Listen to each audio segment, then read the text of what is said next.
Okay, so here's this Audiofonics old subwoofer. This is probably 20 plus years old, or I'm assuming it's 20 years old. It could be a little bit younger. It was probably made around 2007, so it could be 18 years old. All I know is that it's an old sub, and the company no longer exists, and all of these subwoofers are discontinued. But I was lucky enough to be able to find this brand new for sale on the internet, and I waste no time and I got it. It came in its original box and everything. So I'm gonna go ahead and stop talking now, and we're gonna get to this excursion test real quick. All right.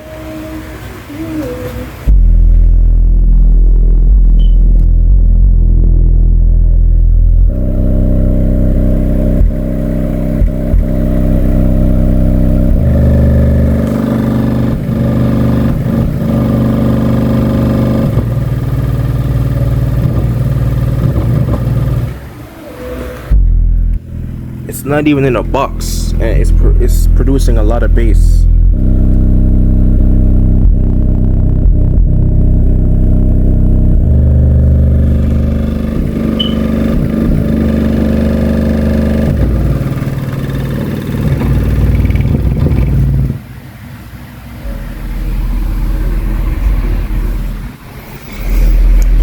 So now the song has reached at a point where there's no bass in the beat. So I'll be back. All right, here it goes again. 3, 2, 1.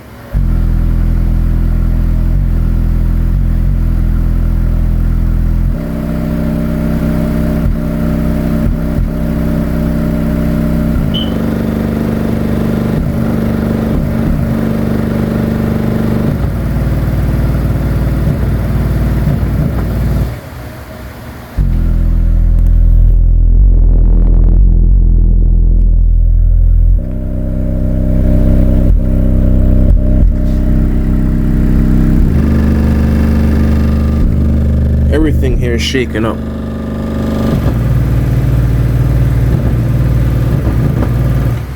Camera doesn't do its justice, but everything right here is like it's having an earthquake. I know this is not the best amplifier, but it's just this setup is not permanent. It's just everything here is just temporary.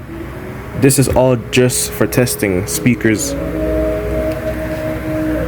I just got a 12 volt 100 amp power supply from Amazon, a old discontinued cheap flea market amplifier that's probably from 2008, and just using all of this to test this.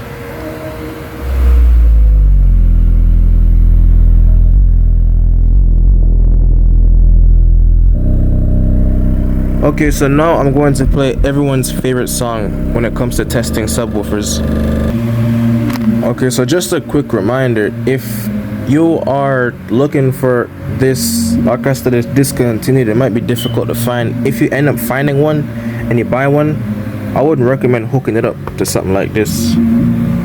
But there goes another excursion.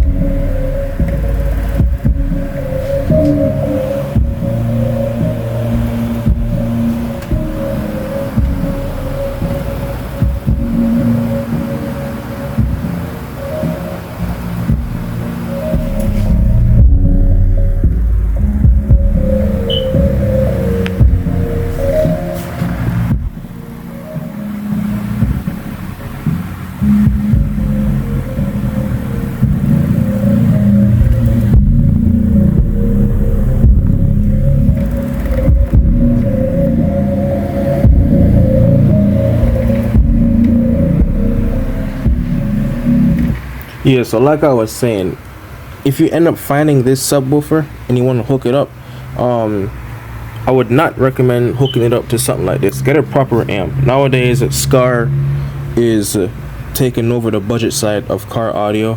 Scar is a decent brand.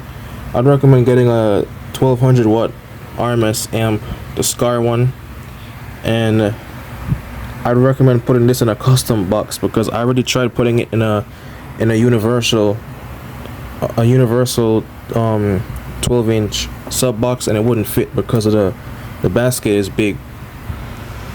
So if you want to get a box for this to put it in your car, I'd recommend a custom box, but this is not gonna fit in a regular 12-inch.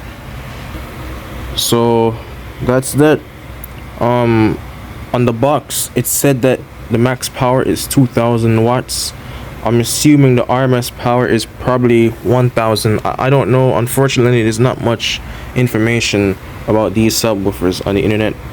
So, but there's the brand, there's the logo and everything. Nice and clean, brand new. Never been used. Still gotta break it in. These subwoofers were good back then. They did really good with lows. 35 hertz and anything lower, they did really good. It's a shame that they discontinued and ran out of business. Okay, so here's a 10-inch one. So this is from the same brand, Audiofonics. As you can see, this one, I got this one used, and as you can see, it's a little beat up looking. There's scuffs on the logo, a little bit of scratches, but it doesn't affect the way how it plays and the way how it sounds. It still sounds really good. It's just the logo is a little beat up, but still works. I was able to find this one on eBay a while ago, and there's the back. This one could fit in any 10-inch box, but this one over here, as you can see the big difference. So I'm gonna go ahead and play some songs on this for testing, and then we'll get this video done. Okay, so I'm gonna press play and we're gonna see how this one bumps.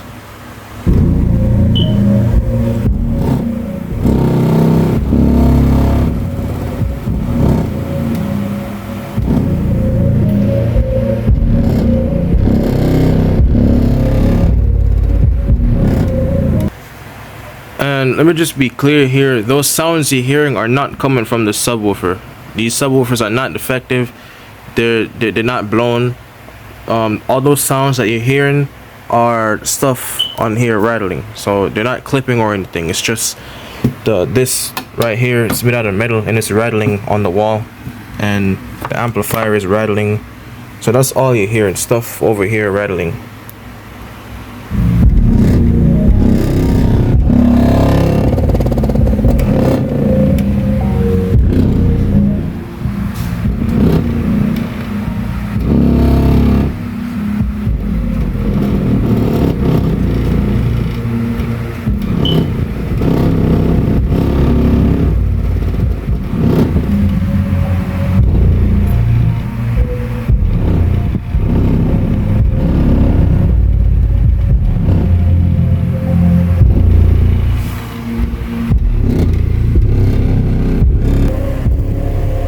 So I moved it over to my bed so all that rattling can stop.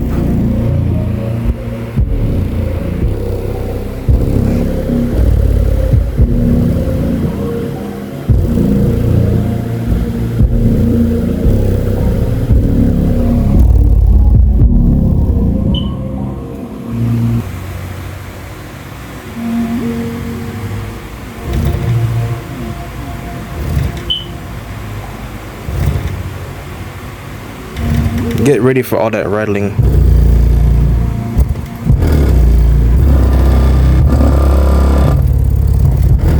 Man, this thing is kicking.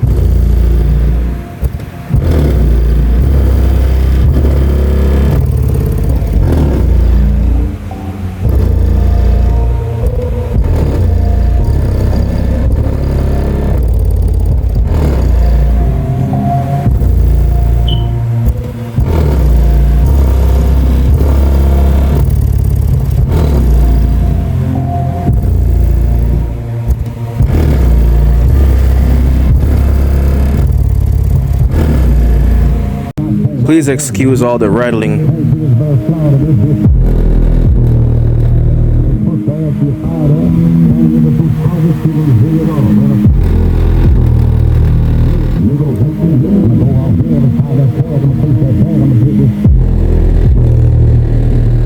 Damn. So these whole times I was babying the subs because, like I said, there's not much information about the internet. There's not much information on the internet about these audiophonic subwoofers, so I don't know the RMS power on these. This one says 1200 on the back, but that could be peak power. For a 10-inch, this thing is beating, man. And I never owned a 10-inch woofer before. I'm always going for the 12 inches. And this, for a 10-inch, this thing is beating hard. I turned it up, and I was like, man, I hope I don't blow it. I turned it up, and it's taking the power, man. I don't know, man. These things are great. If you could find these on the internet, put them in a. I'd get 2 of them and put them in a dual box and put it in the car. These things will sound good. Trust me. They do it really good with lows. I really don't know how they got discontinued. And there's just not much information on them on the internet. So I don't know the RMS power on these. I'm gonna assume this one is 1000 watts RMS, and it's obviously 2000 watt max peak power. This one says 1200 watt. I'm assuming that's the peak power. The RMS power, I'm gonna guess probably 800 watts. Could be 700 watts. Maybe it's 500 watts. These things sound really good, and they're not even in a box. And I just have these for collection. These are just collectibles. So there's a 10-inch and there's a big 12-inch. This one is really heavy, by the way. Really heavy. Yeah, it's impossible to lift this up with one hand. It's really heavy because of this big boy basket right here.